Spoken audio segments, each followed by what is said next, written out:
बिस्मिल्लाहिर्रहमानिर्रहीम। अस्सलामु अलैकुम अजीज तलबा, उम्मीद करता हूँ आप सब खैरियत से होंगे। आज का हमारा ये वीडियो लेक्चर, इसका हिस्सा अव्वल सिफारिश सबक नंबर 7 का हिस्सा अव्वल अपलोड हो चुका है, जिसमें हमने खुलासे के मुतल्लिक और सबक के अहम निकात का तज़किरा किया। इस हिस्से में, हिस्सा 2 में, हम सियाक़ व सबाक़ के हवाले से तशरीह का बगौर जायजा लेंगे। सबसे पहले हम बात करें उन्वान। सिंफ के एतबार से उन्वान है सिफारिश।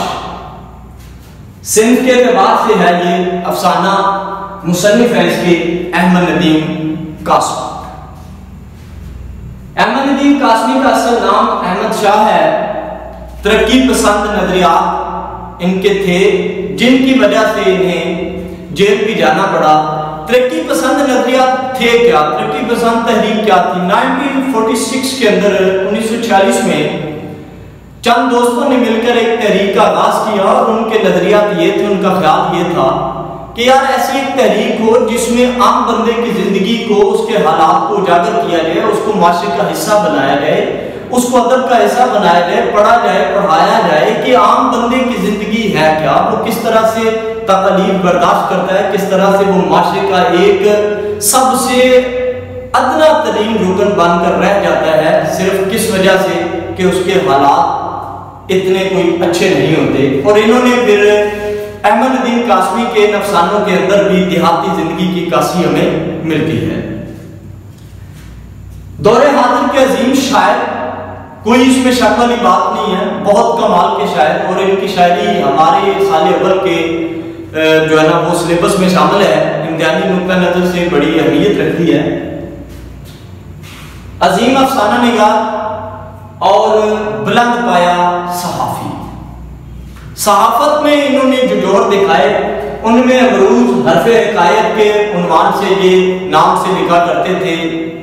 कालम नकूश और सवेरा 2 रिसाले हैं, इनके वो मदीर थे, इदारत करते थे।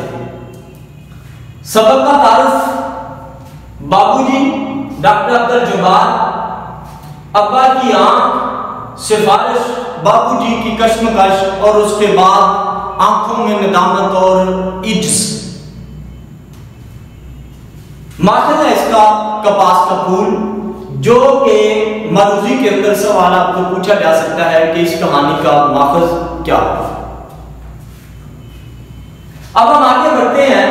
सबसे ऊपर इरशाद खुदाबंदी, अल्लाह पाक फरमाते हैं कुरान मजीद की सूरह ज़मर के अंदर आयत नंबर 53 में, ऐ ईमान वालो, अल्लाह की रहमत से नाउम्मीद ना हो जाना। जी, अल्लाह पाक की रहमत हर किसी पर यकसा और बराबर बरसती है, और हम इससे हमें कभी भी नाउम्मीद नहीं होना चाहिए। इंसान तब नाउम्मीद होता है जब उसके इरादे टूटते हैं, जब उसको ये उम्मीद लगाई होती है कि मैं कोई अच्छा काम कर लूंगा। कभी भी कोई बुरी की कोई उम्मीद नहीं लगाता, हमेशा अच्छे की उम्मीद लगाता है। लेकिन मैं आज ये आपको बात क्लियर कर दूं कि उम्मीद लगाएं जरूर, लेकिन अगर कोई उसके बरअक्स हो तो वो समझे कि आजमाइश है, और अल्लाह पाक अपने गिने हुए लोगों को, अपने खास लोगों को जिनको आला मुकाम पर फाइज करना चाहते हैं, उनको आजमाइश से डालते हैं कि अब मैं देखता हूँ ये बंदा कितना इस पर साबित कदम रहता है। उसके बाद हजरत मुजद्दिद फिसानी रहमतुल्लाह का फरमान है, सबसे अच्छे लोग वो हैं जो दूसरों को अपनी जरूरत पर मुकद्दम रखें। जी, इसमें कोई शक वाली बात नहीं। सबके अहम निकात, बाबूजी सबक के अहम निकात मात्र थे। सबक के अहम निकात में बाबूजी को तांगे का इंतजार होता है, फिक्र कोचवान से मुलाकात होती है, नीम हकीम का सुरमा और घरेलू टोनके 3 नंबर है, सिफारिश की दरख्वास्त और डॉक्टर अब्दुल जब्बार का पता, शाम को फिक्के से मुलाकात, बाबूजी का झूठ और मरीज की कोट लखपत अस्पताल मुंतकिली, 2 रोज के बाद मुलाकात और ऑपरेशन का हाल, दूसरी आंख की बीनाई का खात्मा, बाबूजी की कश्मकश और इतराफ का इरादा, बरअक्स सूरत हाल फीके की एहसानमंदी और बाबूजी का इज्ज। इन तमाम निकात को पढ़ने के बाद आप इसको बगौर समझें और मैं आपसे ये दरख्वास्त करूंगा अजीज तलबा कि आप कम से कम मेरी बात ना माने, सिर्फ ये जहन में रखें कि अगर इस बात को मैंने जहन में बैठा लिया कि यार ये एक 3 मिनट का काम करने से मेरे 30 नंबर मुझे मिल सकते हैं, तो आपको मेरे ख्याल से ये काम जरूर करना चाहिए। और मैं आपको नहीं कहता कि आप इंग्लिश को, फिजिक्स को, बायो को, मैथ को, कंप्यूटर को ना पढ़ें, आप उनको भी पढ़ें, लेकिन मैं ये आपसे एक दरख्वास्त जरूर करूंगा कि आप उर्दू को भी उतना ही अहमियत दें।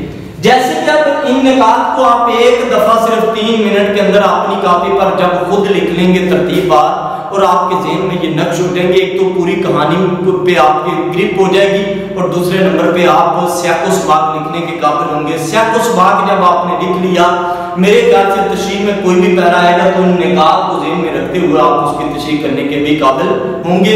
और इंशाल्लाह आप ये भी नहीं भूलेंगे कि ये उन्वान इसका क्या है और इसका मुसन्निफ का क्या नाम है, क्योंकि बगौर आपने ये सुन लिया है और सुनने से ज्यादा बंदा सीखता है। इन निकात को आप एक एक करके हम खोल के बयान करेंगे कि बाबूजी को किसी अपने दोस्त की दावत में शिरकत करना होती है और वो घर से निकलते हैं बड़े बंठन के, और वो जाने के लिए जब तैयार होते हैं तो उसके बाद उन्हें पता चलता है, इत्तफाक से उस दिन कोई तांगा नहीं होता और वो तांगे के इंतजार में होते हैं और वो देखते हैं बाबूजी को, तो वो कहते हैं कि आज आपने तांगा नहीं जोड़ा है। तो वो आगे से कहते हैं कि बाबूजी मेरे घर में जो है ना, यहाँ पे वो बात करते हैं कि घर में तांगा इसलिए नहीं जोड़ा है क्योंकि वो अफसुर्दा हालत में वो भी उसको नजर आते, तो वो कहते हैं कि मेरे बाबूजी की जो है ना वो अब्बा की आंख चली गई है। किस वजह से? वो कहते हैं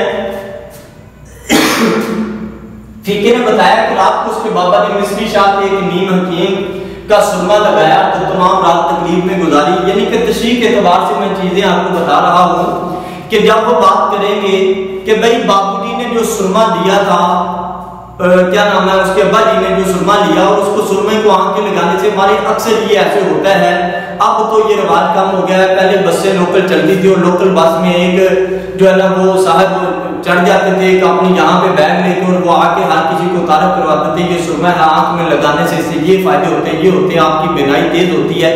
उन तमाम चीजों का हवाला देते हुए उसकी काशी की है अहमद नदीम कासमी ने कि भाई उसी ने भी एक नीम हकीम से सुरमा लिया, लेकिन सुरमे का एक असर जो है ना वो उल्टा पड़ गया। और ये बात बताने की कोशिश की गई है कि फिर उसके बाद घरेलू टोनके कैसे लगाते हैं, कोई कुछ कह रहा है, कोई कह रहा है पोस्ट के डोडे बांधो, कोई कह रहा है पालक बांधो, कोई किसी तरह के, वो कह रहे हैं टोनके करने से भी जो है ना वो नुकसान हुआ और उसका इलाज होने की बजाय आंख बिगड़ती गई।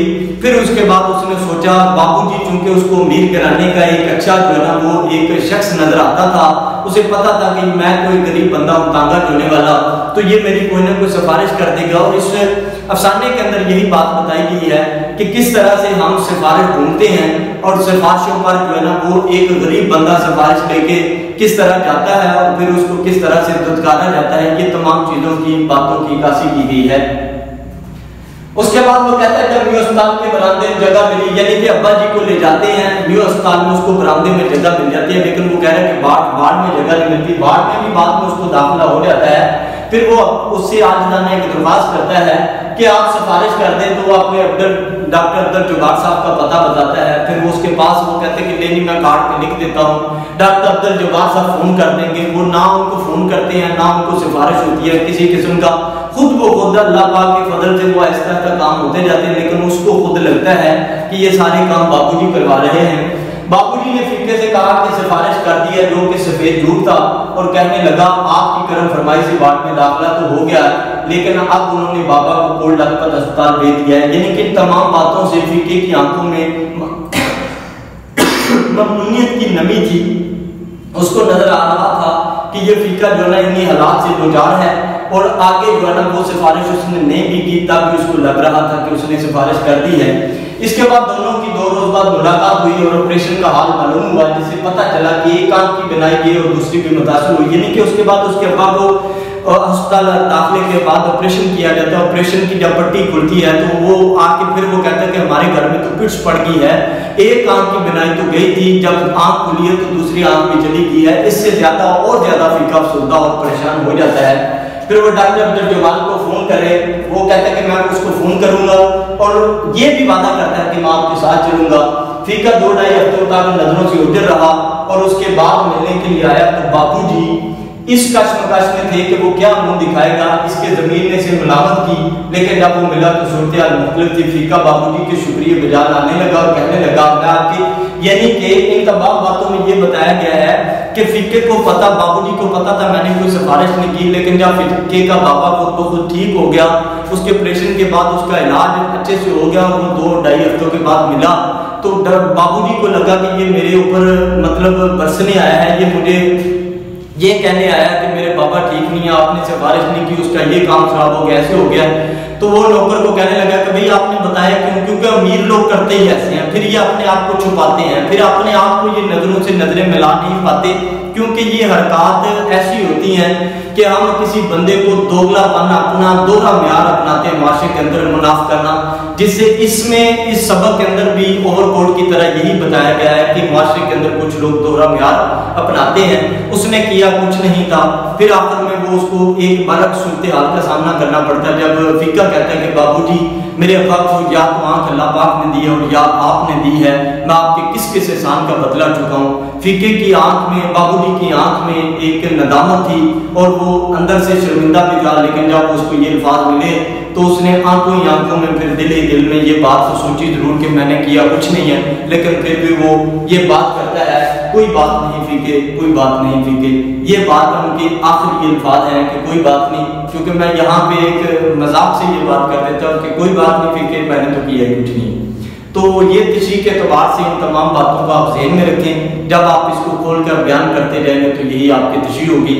एक बात याद रखनी है, 2 सफ़हात से ज़्यादा आपकी तशरीह ना हो, बहुत है मैक्सिमम तशरीह है, और इसमें कोशिश कीजिएगा कोई किसी किस्म का शेर ना आए, बल्कि जिस तरह से ये हयात है, ये एक फरमान मैंने लिखा है, इसी तरह से आप लिख दो और इंशाल्लाह आपकी तशरीह बड़े अच्छे से हो जाएगी। बहुत शुक्रिया। अस्सलाम वालेकुम।